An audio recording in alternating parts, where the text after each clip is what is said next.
MCC's live team are doing the Lord's work, and Season 8 for the collection is shaping up to be something beautiful. Not only does it introduce a ton of really appreciated retroactive accessibility features such as colorblind options, new modern subtitle options, and subtitle customization, Season 8 also includes UI customization and other goodies for folks who could use these tools. The content in Season 8 so far is astonishing. We could probably start with the new armors being added to Halo 3 and Reach. Off the bat, they do not look like they belong in a Halo game, but that's kind of the point. These fantasy armors were designed to allow the artists a bit of freedom to work on different styles and themes, without feeling too restricted by the Halo aesthetic. If these armors are not to your liking, there is, thankfully, that toggle option so you can have the normal, unaltered game that Bungie shipped back in 2007. What Bungie didn't ship, however, is rather interesting. On top of a third Russian Halo Online map, a remake of Halo 2's Turf, 343 is also introducing end-of-match poses for your Spartans. Currently, the poses only work in Halo Combat Evolved and Halo 3, but there are a wide variety to choose from. I rather like this one. 343 also made a few changes to Reach's customization. They've now unlocked the player's voice from their body type, so if you want, you can sport a male body with a female voice, or vice versa. And like I mentioned, they're also allowing you to use those Halo 3 fantasy helmets in Reach, though there isn't a toggle here, and I'm not too keen on this, since I personally believe that non-native customization options for these legacy titles should be a thing you can opt out of if you'd like, but ultimately I just don't have the emotional energy to kind of get upset about this, so I'm glad people like it, even if I don't. 343 also allowed the use of your personal skins in the campaigns for Combat Evolved and Halo 3. Not only is this cool as just a personalization touch, it also opens up the door for folks to create a more immersive campaign experience. While MCC does have the usual loud, colorful skins that kids and streamers love these days, there are a lot of tactical, camo-style skins, or maybe give your Warthog a frosty skin on snow levels such as Assault on the Control Room to fit the weather.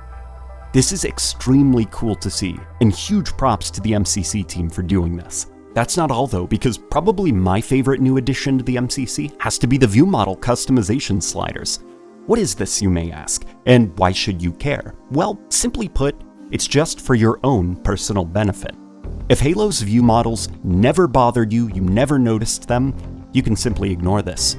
But if you are curious, you can now move and adjust your weapons on the screen to make it however you like. So I really like using lowered crosshairs in Halo, and when I lower the crosshair in Combat Evolved, I hated how it cut off part of my gun. Thanks to this new slider, I can move my guns around the screen in Combat Evolved until they feel comfortable on the screen again. Hell, look what I did to Halo 3. Just to demonstrate how goofy it can get, I gave myself a shoulder-mounted rifle for no other reason than 343 gave me the tools to do it. To find the slider, go to the gameplay section of the options menu. The menu will fade out so that you can visually see the gun as you slide it around the screen and get it to a place where you're comfortable with. Something really cool is they even let you modify the positions of dual wielding. Halo 3's dual wielding gun positions always felt weird on the screen, so look, I grouped them closer together, raised them up on the screen, brought them a bit closer to the camera, and now I quite like them. They look really aggressive.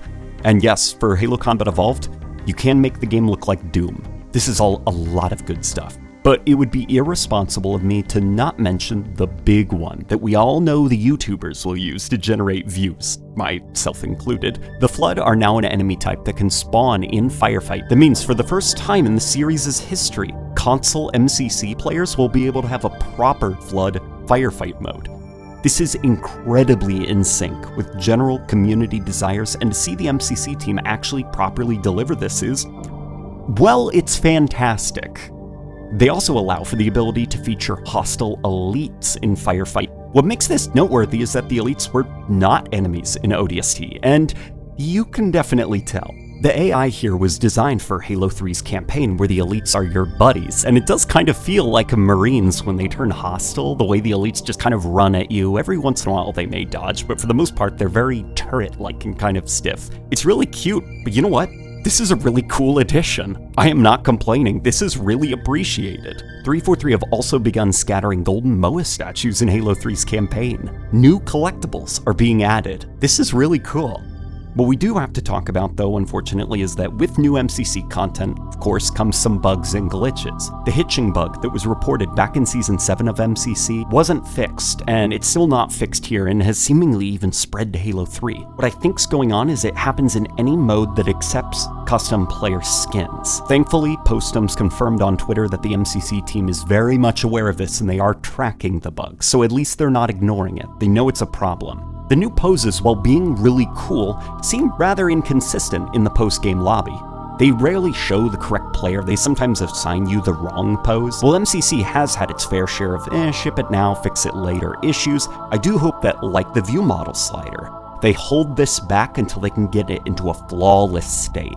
In early 2020, an update for Halo Combat Evolved glitched the classic aiming scheme's acceleration. It was never fixed and continues to this day to remain unfixed. This affects gameplay, and it needs to be addressed. What's kind of also odd is some animations in Combat Evolved were a bit borked.